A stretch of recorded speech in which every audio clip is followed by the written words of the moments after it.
Good afternoon, evening, I should say. This is Pamela, and you're listening to Watchmen on the Pod. We are in part 8 of Rome's responsibility for the assassination of Abraham Lincoln. And I did not tell you, this is written by Thomas M. Harrison, and it has the appendix containing conversations between Abraham Lincoln and Charles Chanakrai. And we are going to continue. I am sorry that Professor Morris had to leave Rome before he could do no more about the secret plans of the Jesuits against the liberties and the very existence of this country. But do you know that I want you to take his place and continue that investigation? My plan is to attach you to my ambassador of France as one of the secretaries.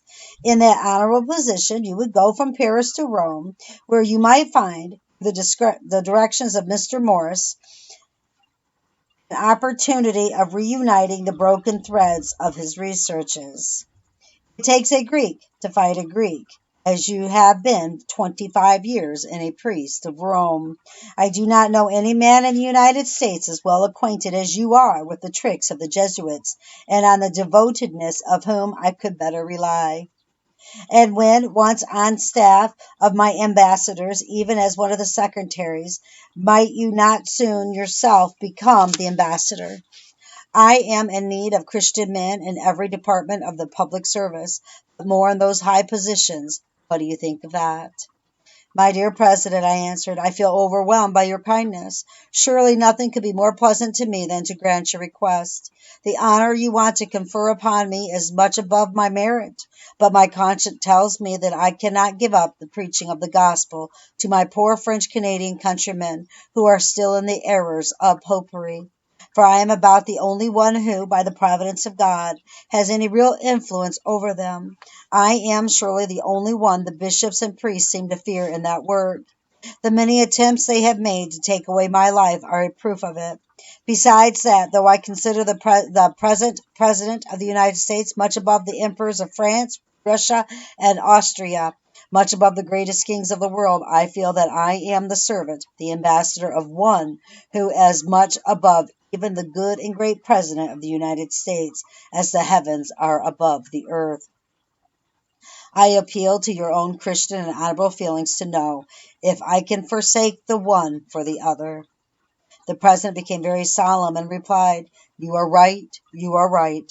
There is nothing so great under heaven as to be the ambassador of Christ. But then, coming back to himself with one of his fine jokes, which he had always ready, he answered, Yes, yes, you are the ambassador of a greater prince than I am, but he does not pay you with so good cash as I would. He then added, I am exceedingly pleased to see you. However, I am so pressed just now by most important affairs that you must excuse me if I ask you to give your place to one of my generals who is there waiting for me. Please come again tomorrow at 10 o'clock. I have a very important question to ask you on a matter which has been constantly before my mind these last few weeks. The next day I was at the appointed hour with my noble friend, who said, I could not give you more than 10 minutes yesterday. I will give you 20 today. I want your views about a thing which is exceedingly puzzling to me, and you are the only one to whom I like to speak on that matter. A great number of Democratic papers have been sent to me lately, evidently written by Roman Catholics, publishing that I was born a Roman Catholic and baptized by a priest. They call me a renegade, an apostate, on account of that, and they heap upon my head mountains of abuses. At first I laughed at that, for it is a lie. Thanks be to God, I have never been a Roman Catholic. No priest of Rome has ever laid his hands on my head. The persistency of the Romish press to present this falsehood to their readers as a gospel truth must have a meaning. Please tell me, as briefly as possible, what you think about that. My dear President, I answered, it was just this strange story published about you which brought me here yesterday. I wanted to say a word about it, but you were too busy. Let me tell you that I wept as a child when I read that story for the first time. For not only My impression is that it is your sentence of death, but I have the lips of a converted priest that it is in order to excite the fanaticism of the Roman Catholic murderers, whom they hope to find sooner or later to strike you down. They have invented the false story of your being born in the Church of Rome and of your being baptized by a priest. They want, by that, to brand your face with the ignominious mark of apostasy. Do not forget that in the Church of Rome, an apostate is an outcast who has no place in society, who has no right to live. The Jesuits want the Roman Catholics to believe that you are a monster, an open enemy of God and of His Church, that you are excommunicated man.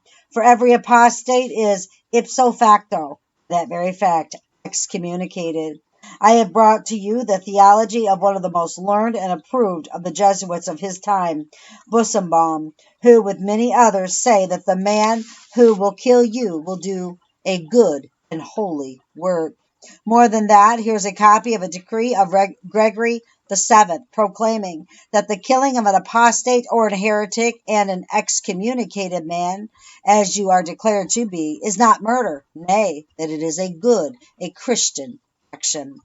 That decree is incorporated in the canon law, which every priest must study and which every good Catholic must follow. My dear President, I must repeat to you here what I said when at Urbana in 1856. My fear is that you will fall under the blows of a Jesuit assassin if you do not pay more attention than you have done till now to protect yourself. Remember that because Coligny was a heretic as you are, he was brutally murdered in St. Bartholomew night. That Henry VI was stabbed by the Jesuit assassin, Revelaic, the 14th of May, 1610, for having been liberty of conscience to his people, and that William the Taciturn was shot dead by another Jesuit murderer called Gerard for having broken the yoke of the Pope. The Church of Rome is absolutely the same today as she was then. She does believe and teach today as then that she has the right and that it is her duty to punish by death any heretic who is in her way as an obstacle to her designs. The unanimity with which the Catholic hierarchy of the Church of the United States is on the side of the rebels is an incontrovertible evidence that Rome wants to destroy this republic. And as you are, by their personal virtues, your popularity, and your love for liberty, your position, the greatest obstacle to the diabolical schemes, their hatred is concentrated upon you. You are the daily object of their maledictions. It is at your breast they will direct their blows. My blood chills in my veins when I contemplate the day, which may come sooner or later, when Rome will add to all other iniquities the murder of Abraham Lincoln.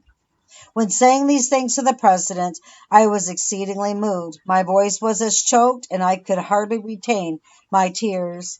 The President was perfectly calm.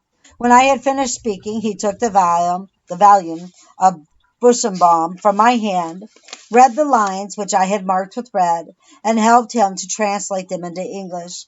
He then gave me back the book and said, I will repeat to you what I said at Urbana.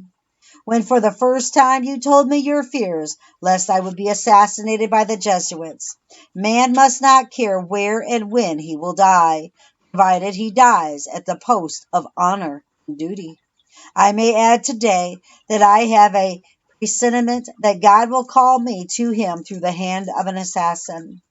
Let his will, and not mine, be done. He then looked at his watch and said, I am sorry that the 20 minutes that I had consecrated to our interview have almost passed away. I will be forever grateful for the warning words you have addressed to me about the dangers ahead of my life from Rome. I know that they are not imaginary dangers. If I were fighting against a Protestant South, as a nation, there would be no danger of assassination. The nations who read the Bible fight bravely on the battlefields, but they do not assassinate their enemies. The Pope and the Jesuits, with their infernal Inquisition, are the only organized powers in the world which have recourse to the dagger of the assassin to murder those whom they cannot convince with their arguments or conquer with the sword. Unfortunately, I feel more and more every day that it is not against the Americans of the South alone I am fighting. It is more against the Pope of Rome, his perfidious Jesuits, and their blind and bloodthirsty slaves than against the real American Protestants that we have to defend ourselves. Here is the real danger of our position. So as long as they will hope to conquer the North, they will spare me. But the day will not, I'm sorry, but the day will rout their armies, and that day will surely come, with the help of God, take their cities and force them to submit.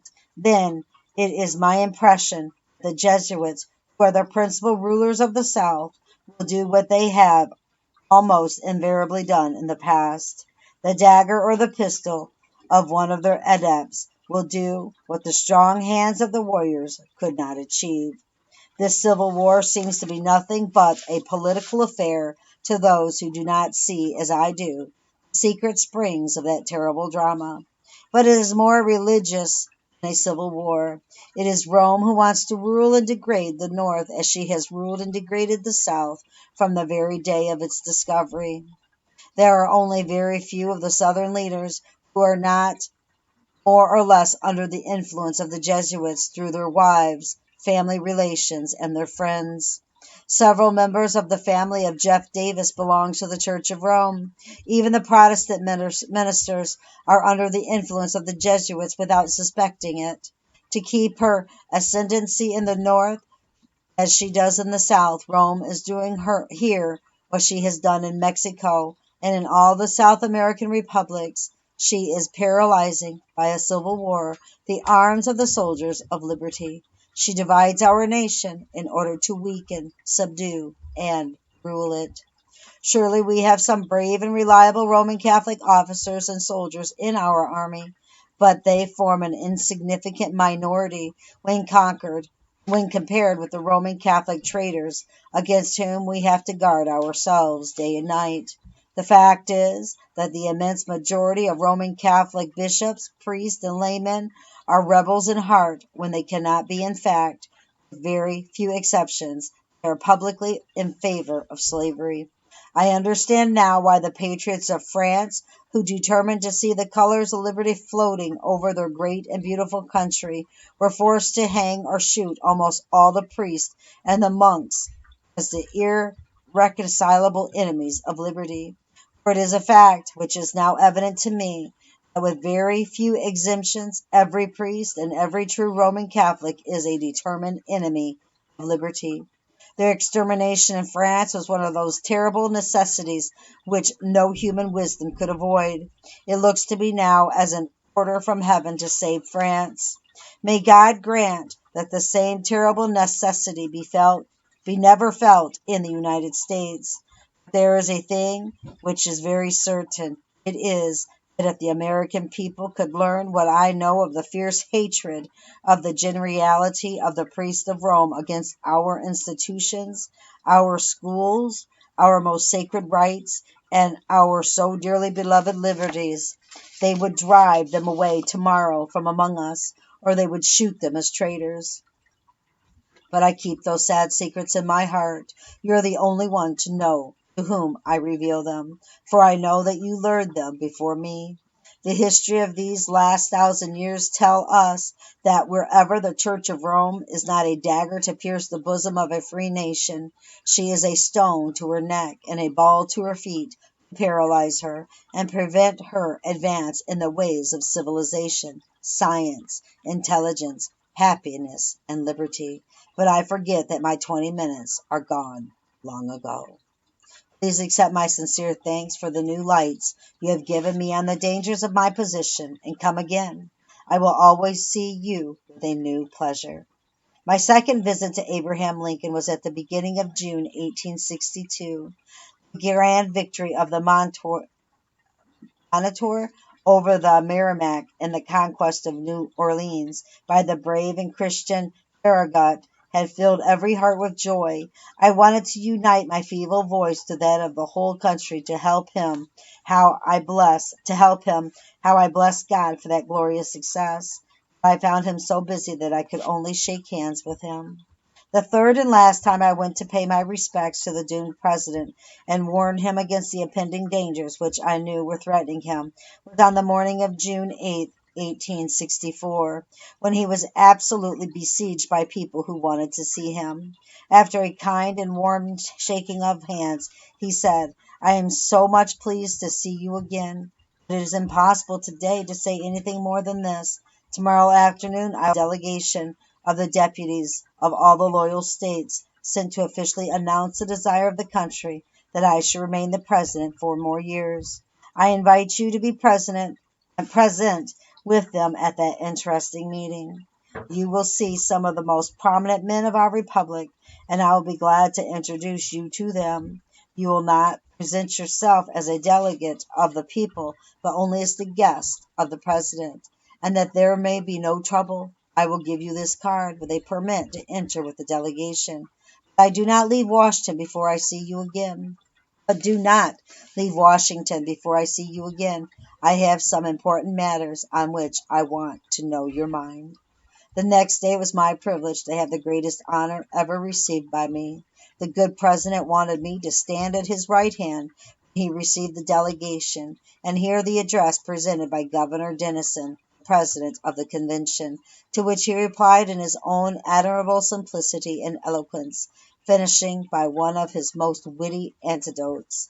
I am reminded in this convention of a story of an old Dutch farmer who remarked to a companion wisely that it was not best to swap horses when crossing a stream. The next day he kindly took me with him in his carriage when visiting the 30,000 wounded soldiers picked up on the battlefield of the 7 days' battle of the Wilderness and the 30 days' battle around Richmond, where Grant was just breaking the backbone of the rebellion. On the way to and from the hospitals I could not talk much. The noise of the carriage rapidly drawn on the pavement was too great. Besides that, my soul was so much distressed, and my heart so much broken by the sight of the horrors of that fratricidal war, that my voice was as stifled. The only thought which seemed to occupy the mind of the president was the part which Rome had in that terrible struggle many times repeated. This war would never have been possible without the sinister influence of the Jesuits. We owe it to Popery that we now see our land reddened with the blood of her noblest sons. Though there were great differences of opinion between the South and the North on the question of slavery, neither Jeff Davis nor any one of the leading men of the Confederacy would have dared to attack the North had they not relied on the promises of the Jesuits, that under the mask of democracy, the money and the arms of the Roman Catholics, even the arms of France, were at their disposal if they would attack us. I pity the priests, the bishops, and the monks of Rome and the United States when the people realize that they are in great part responsible for the tears and the blood shed in this war.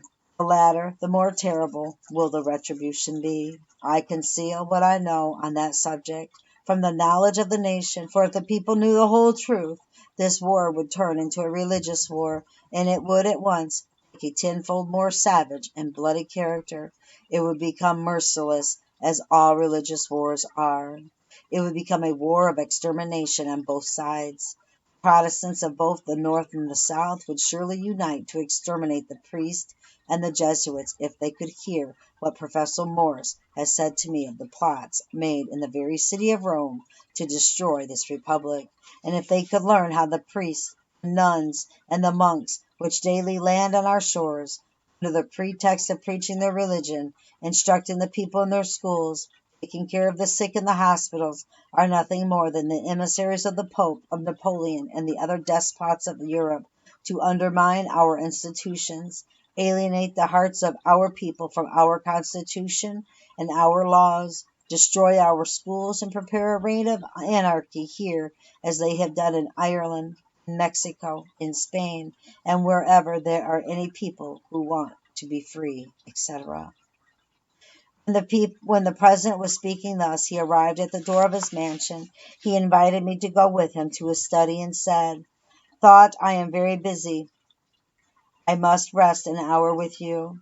I am in need of that rest. My head is aching. I feel as crushed under the burden and on affairs which were, I'm sorry, let me start that all over again.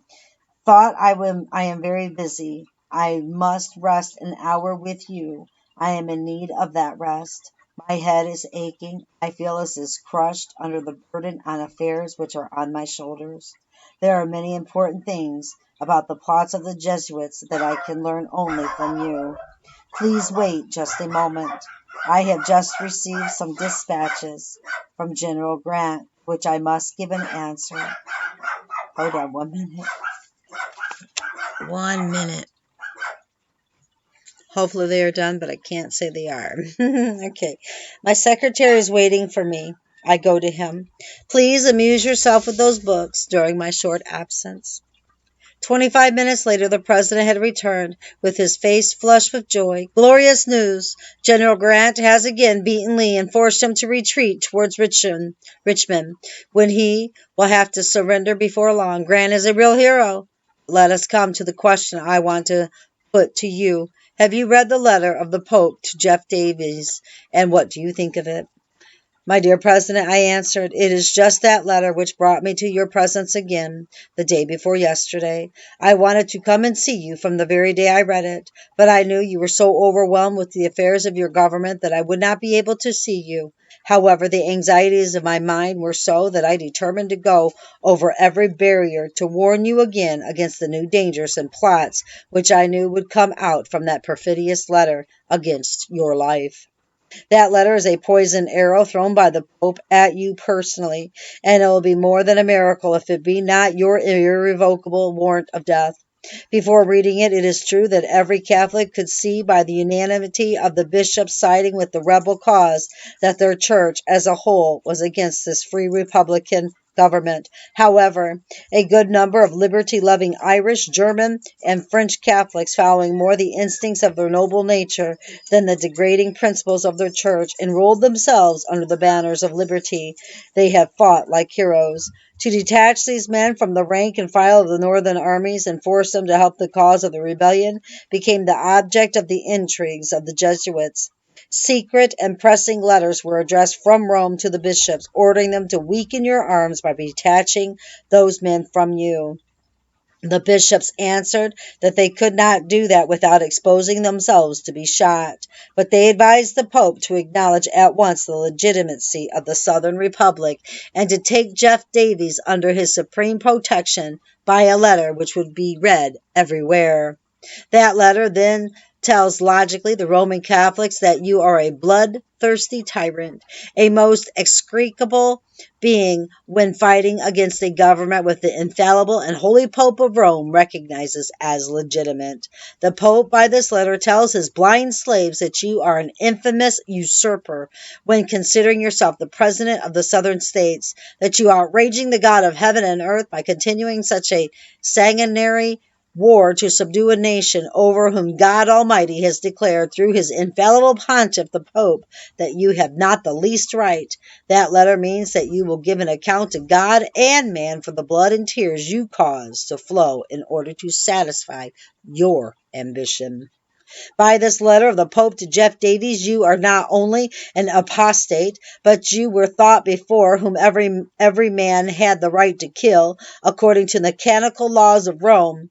But you are more vile, criminal, and cruel than the horse thief, the public banty, and the lawless brigade, robber, and murderer, whom it is a duty to stop and kill when we take them in their acts of blood, and that there is no way to put an end of their plunders and murders. And, my dear President, the meaning I give you of this perfidious letter of the Pope to Jeff Davies is not a fancy imagination on my part. It is the unanimous explanation given me by a number of priests of Rome, with whom I have had occasion to speak on that subject. In the name of God, and in the name of our dear country, which is in so much need of your service, I conjure you to pay more attention to protect your precious life and to continue to expose it as you have done till now. The president listened to my words with breathless attention. He replied, you confirmed me in the views I had taken of the letter of the Pope. Professor Morris is on the same mind with you. It is indeed the most perfidious act which could occur under present circumstances.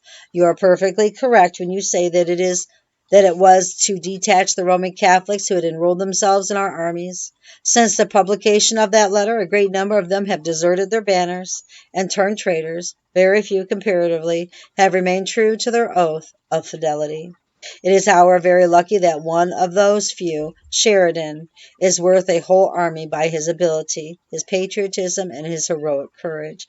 It is true also that Meade has remained with us and gained the bloody battle of Gettysburg. How could he lose it when he was surrounded by such heroes as Howard, Reynolds, Buford, Wadsworth, Butler, Slocum, Six, Hancock, Barnes, etc.? But it is evident that his Romanism superseded his patriotism after the battle. He left the army of Lee escape when he was so easy to cut his retreat and force him to surrender after having lost nearly the half of his soldiers in the last 3 days' carnage. When Meade was to order the pursuit after the battle, a stranger came in haste to the headquarters, and that stranger was a disguised Jesuit. After a 10 minutes' conversation with him, Meade made such arrangements for the pursuit of enemy that he escaped almost untouched, with the loss of only 2 guns. You're right, continued the president, when you say that this letter of the Pope has entirely changed the nature and the ground of the war. Before they read it, the Roman Catholics could see that I was fighting against Jeff Davies and his Southern Confederacy, but now they believe that it is against Christ and his holy vicar, Pope, that I am raising my sacrilegious hands. We have the daily proofs that their indignation and their hatred, their malice against me are the hundredfold intensified. New projects of assassination are detected almost every day, accompanied with such savage circumstances that they bring to my memory the massacre of the St. Bartholomew and the gunpowder plot. We feel at their investigation that they come from the same masters in the art of murder, the Jesuits. The New York riots were evidently a Romish plot from the beginning to end. We have proofs in hand that they were the work of Bishop Hughes and his emissaries. No doubt can remain in the minds of the most incredulous about the bloody attempts of Rome to destroy New York when we know the easy way it was stopped. I wrote to Bishop Hughes telling him that the whole country would hold him responsible for it if he would not stop it at once. He then gathered the rioters around his palace, called him his dear friends, invited them to go back home peacefully, and all was finished. So Jupiter of old used to raise a storm and stop it with a nod of his head. From the beginning of our Civil War, there has been, not a secret, but a public alliance between the Pope of Rome and Jeff Davies, and that alliance has followed the common laws of this world's affair. The greater has led the smaller. The stronger has guided the weaker. The Pope and his Jesuits have advised, supported, and directed Jeff Davies on the land from the first gunshot at Fort Sumter by the rapid Roman Catholic Boulevard. They are helping him on the sea by guiding, supporting the other rapid Roman Catholic pirate seamees on the ocean, and they will help the rebellion when firing their last gun to shed the blood of the last soldier of liberty. Okay, I do apologize. I was interrupted again. So I'm going to start from this paragraph and keep going, and then here in probably just a few minutes, I'll stop reading, then we'll stop this one and then do another one. Okay. From the beginning of our Civil War, there has been, not a secret, but a public alliance between the Pope of Rome and Jeff Davies, and that alliance has followed the common laws of this world's affairs. The greater has led the smaller, the stronger has guided the weaker. The Pope and his Jesuits have advised, supported, and directed Jeff Davies on the land from the first gunshot at Fort Sumter by the rapid Roman Catholic Boulevard. They are helping him on the sea by guiding and supporting the other rapid Roman Catholic pirate seamees on the ocean, and they will help the rebellion when firing their last gun to shed the blood of the last soldier of liberty who will fall in this fratricidal war. In my interview with Bishop Hughes, I told him that every stranger who had sworn allegiance to our government by becoming a United States citizen as himself was liable to be shot or hung as a perjured traitor and an armed spy at the sentence of the court-martial may direct. And he will be so shot and hanged accordingly, as there will be no exchange of such prisoners. After I had put this flea in the ears of the Romish Pope, I requested him to go and report my words to the Pope, seeing the dangerous position of his bishops and priests when siding with the rebels. My hope was that he would advise them, for their own interest, to become loyal and true to their allegiance and help us through the remaining part of the war. But the result has been the very contrary. The Pope has thrown away the mask and shown himself the public partisan and the protector of the rebellion by taking Jeff Davies by the hand and impudently recognizing the Southern states as a legitimate government. Now I have the proof in hand that very Bishop Hughes, whom I had sent to Rome, that he might induce the Pope to urge the Roman Catholics of the North at least to be true to their oath of allegiance, and whom I thanked publicly when under the impression that he had acted honestly according to the promise he had given me, is the very man who advised the Pope to recognize the legitimacy of the Southern Republic and put the whole weight of his tiara in the balance against us in favor of our enemies. Such is the perfidy of those Jesuits. Two cankers are biting the very entrails of the United States today, the Romanish and the Mormon priest. Both are equally at work to form a people of the most abject, ignorant, and fanatical slaves who will recognize no other authority but their supreme pontiffs. Both are aiming at the destruction of our schools to raise themselves upon our ruin. Both shelter themselves under our grand and holy principles of liberty of conscience to destroy that very liberty of conscience and bind the world before their heavy and ignominious yoke. The Mormon and the Jesuit priest are equally the uncompromising enemies of our Constitution and our laws. But the more dangerous of the two is the Jesuit, the Romish priest, for he knows better now to conceal his hatred under the mask of friendship and public good. He is better trained to commit the most cruel and diabolical deeds for the glory of God. Till lately, I was in favor of the unlimited liberty of conscience as our Constitution gives it to the Roman Catholics. But now it seems to me that sooner or later the people will be forced to put a restriction to that clause towards the Papists. Is it not an act of folly to give absolute liberty of conscience to a set of men who are publicly sworn to cut our throats the very day they have their opportunity for doing it? Is it right to give the privilege of citizenship to men who are the sworn and public enemies of our Constitution, our laws, our liberties, and our lives? The very moment that Popery assumed the right of life and death on a citizen of France, Spain, Germany, England, or the United States, it is soon to be the power, the government of France, Spain, England, Germany, and the United States. Those states then committed a suicidal act by allowing Popery to put a foot on their territory with the privilege of citizenship. The power of life and death is the supreme power, and two supreme powers cannot exist on the same territory without anarchy, riots, bloodshed, and civil wars without end. When Popery will give up the power of life and death, which it proclaims as its own divine power in all its theological books and canon laws, then and then alone it can be tolerated and can receive the privileges of citizenship in a free country. It is not an absurdity to give a man a thing which he is sworn to hate, curse, and destroy. And does not the Church of Rome hate, curse, and destroy liberty of conscience whenever she can do it safely? I am for liberty of conscience in its noblest and broadest, highest sense, but I cannot give liberty of conscience to the Pope and to his followers, the Papists, so long as they tell me through all their councils, theologians, and canon laws that their conscience orders them to burn my wife, strangle my children, and cut my throat when they find their opportunity. This does not seem to be understood by the people today, but sooner or later the light of common sense will make it clear to everyone that no liberty of conscience can be granted to men who are sworn to obey a Pope who pretends to have the right to put to death those who differ from him in religion. You are not the first to warn me against the dangers of assassination. My ambassadors in Italy, France, and England, as well as Professor Morse, have been many times warned me against the plots of the murderers which they have detected in those different countries. But I see no other safeguard against those murderers but to be always ready to die as Christ advises it. As we must all die sooner or later, it makes very little difference to me whether I die from a dagger plunged through the heart or from an inflammation of the lungs. Let me tell you that I have lately read a passage in the Old Testament which has made a profound and, I hope, a salutary impression on me. Here is that passage, and this, brothers and sisters, made me cry when I read it in 50 Years in the Church of Rome.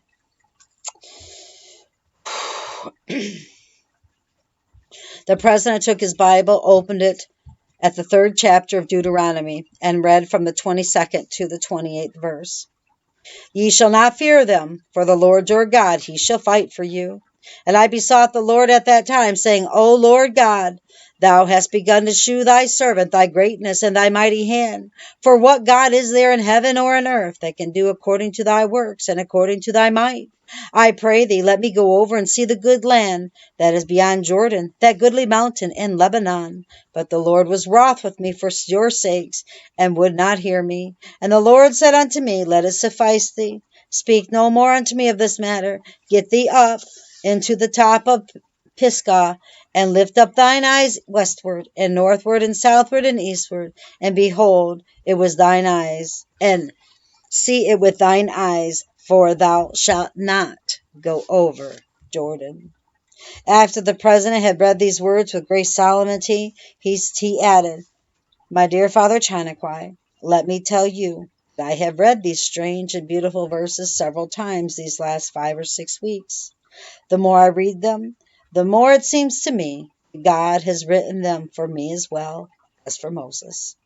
Has he not taken me from my poor log cabin by the hand, as he did of Moses in the reeds of the Nile, to put me at the head of the greatest and most blessed of modern nations, just as he put that prophet at the head of the most blessed nation of ancient times? Has not God granted me a privilege which was not granted to any living man, when I broke the fetters of 4,000,000 of men and made them free? Has not our God given me the most glorious victories over our enemies? Are not the armies of the Confederacy so reduced to a handful of men when compared to what they were 2 years ago, that the day is fast approaching when they will have to surrender? Now I see the end of this terrible conflict with the same joy of Moses, when at the end of his trying 40 years in the wilderness, I pray my God to grant me to see the days of peace and untold prosperity which will follow this cruel war, as Moses asked God to see the other side of Jordan and enter the promised land. Do you know that I hear in my soul is the voice of God giving me the rebuke which he has given to Moses? Yes, every time that my soul goes to God to ask the favor of seeing the other side of Jordan and eating the fruits of that peace, after which I am longing with such an unspeakable desire, do you know that there is a still, small, but solemn voice which tells me that I will see those things only from a long distance, and I will be among the dead? The nation which God granted me to lead through those awful trials will cross the Jordan and dwell in the land of promise, where peace, industry, happiness, and liberty will make everyone happy. Why so? Because he has already given me favors which he never gave, I dare say, to any man in these latter days. Why did God Almighty refuse to Moses the favor of crossing the Jordan and entering the promised land? It was on account of his own nation's sins. That law of divine retribution and justice, by which one must suffer for another, is surely a terrible mystery, but it is a fact which no man has any intelligence and knowledge can deny. Let me read that. But it is in fact which no man who has any intelligence and knowledge can deny. Moses, who knew that law, though he probably did not understand it better than we do, calmly says to his people, God was wroth with me for your sakes. But though we do not understand that mysterious and terrible law, we find it written in letters of tears and blood wherever we go. We do not read a single page of history without finding undeniable traces of its existence. There is the mother who has not shed tears and suffered real tortures for her children's sake. Who is the good king, the worthy emperor, the gifted chieftain, who have not suffered unspeakable mental agonies over even death for their people's sake?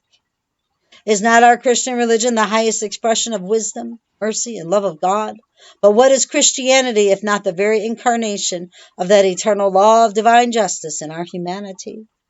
When I look on Moses alone, slightly dying on the Mount Pisgah, I see that law in one of its most sublime human manifestations, and I am filled with admiration and awe. When I consider the law of justice and expeditation in the death of the just, the divine Son of Mary, on the mountain of Calvary, I remain mute in my admiration. The spectacle of that crucified one which is before my eyes is more than sublime. It is divine. Moses died for his people's sake, but Christ died for the world, the whole world's sake. Both died to fulfill the same eternal law of divine justice, though in a different measure. Now would it not be the greatest of honors and privileges bestowed upon me if God in his infinite love, mercy, and wisdom would put me between his faithful servant Moses and his eternal Son Jesus, that I might die as they did, for my nation's sake? My God alone knows I have already suffered for my dear country's sake, but my fear is that the justice of God is not yet paid. I look upon the rivers of tears and blood drawn by the lashes of the merciless masters from the veins of the very heart of those millions of defenseless slaves, these 200 years, when I remember the agonies, the cries, the unspeakable tortures of those unfortunate people, at which I had, to some extent, connived with so many others a part of my life, I feel that we are still far from the complete expiation, for the judgments of God are true and righteous. It seems to me that the Lord wants today, as he wanted in the days of Moses, another victim, a victim which he has himself chosen, anointed, and prepared for the sacrifice. By raising it above the rest of his people, I cannot conceal from you that my impression is that I am that victim. So many plots have already been made against my life that it is a real miracle that they have all failed, when we consider that the great majority of them were in the hands of skillful Roman Catholic murderers, evidently trained Jesuits. But can we expect that God will make a perpetual miracle to save my life? I believe not. The Jesuits are so expert in their deeds of blood that Henry IV said that it was impossible to escape them, and he became their victim, though he did all that could be done to protect himself. My escape from their hands since the letter of the Pope to Jeff Davies has sharpened a million of daggers to pierce my heart would be more than a miracle. But just as the Lord heard no murmur from the lips of Moses when he told him that he had to die before crossing the Jordan for the sins of his people, so I hope and pray that he will hear no murmur from me when I fall for my nation's sake. The only two favors I ask of the Lord are, first, that I may die for the sacred cause in which I am engaged, and when I am a standard bearer of the rights and liberties of my country. The second favor I ask of God is that my dear son Robert, when I am gone, will be one of those who lift up that flag of liberty, which will cover my tomb, and carry it with honor and fidelity to the end of his life, as his father did, surrounded by the millions who will be called with him to fight and die for the defense and honor of our country. Never I heard such sublime words, never had I seen a human face so solemn and so prophet-like as the face of the president when uttering these things. Every sentence had to come to me as a hymn from heaven, reverberated by the echoes of the mountains of Pisgah and Calvary. I was beside myself. Bathed in tears, I tried to say something, but I could not utter a word. I knew the hour to leave had come. I had asked the president's permission to fall on my knees and pray with him, that his life might be spared, and he knelt with me. But I prayed more with my tears and sobs than with my words. Then I pressed his hand on my lips and bathed it with my tears, and with a heart filled with an unspeakable desolation, I bade him adieu. For it was the last time, for the hour was fast approaching when he was to fall by the hands of a Jesuit assassin for his nation's sake. Every time I met President Lincoln, I wondered how such elevation of thought and such childish simplicity could be found in the same man. After my interviews with him many times, I said to myself, how can this rail splitter, having so easily raised himself to the highest range of human thought and philosophy? The secret of this was that Lincoln had spent a great part of his life at the school of Christ, and that he meditated his sublime teachings to an extent unsuspected by the world. I found in him the most perfect type of Christianity I had ever met. Professedly, he was neither a strict Presbyterian, nor a Baptist, nor a Methodist, but he was the embodiment of all which is perfect and Christian in them. His religion was the very essence of what God wants in man. He was from Christ himself. He had learned to love God. It was from Christ himself that he had learned to love God and his neighbor. As it was from Christ he had learned the dignity and the value of man. You're all brethren, the children of God, was his great motto. It was from the gospel that he had learned his principles of equality, fraternity, and liberty. It was from the gospel he had learned that sublime childish simplicity which alone and forever won the admiration and affection of all those who approached him. I could cite many facts to illustrate this, but I will only give one, not too long. It was taken from the memoirs of Mr. Bateman, Superintendent of Public Instruction for the State of Illinois.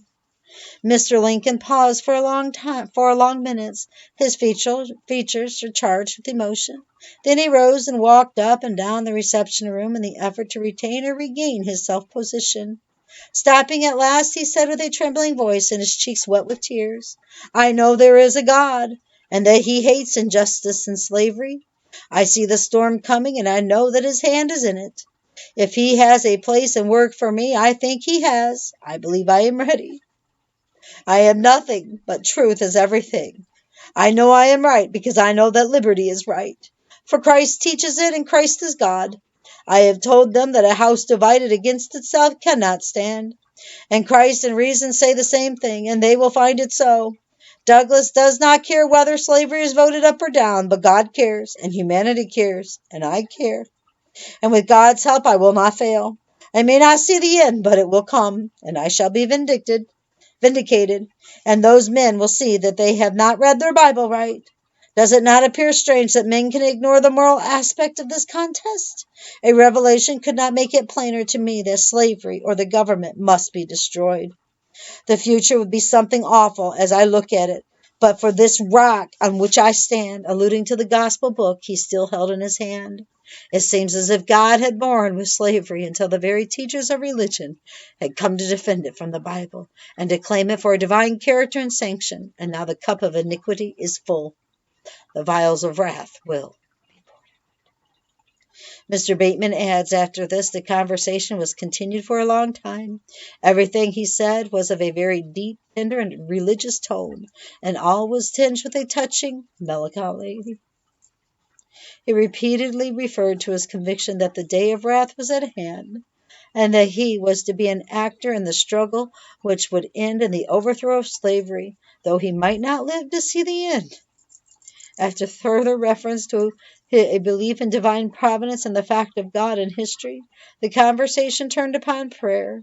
He feebly stated his belief in the duty, privilege, and efficiency of prayer, and he intimated in no unspeakable terms that he had sought in that way the divine guidance and favor. Wow, I gotta end that there. I've run a little bit over than I thought I was going to, but I'm not going to add nothing to it. I love you all so very much. Keep your eyes on Jesus, brothers and sisters.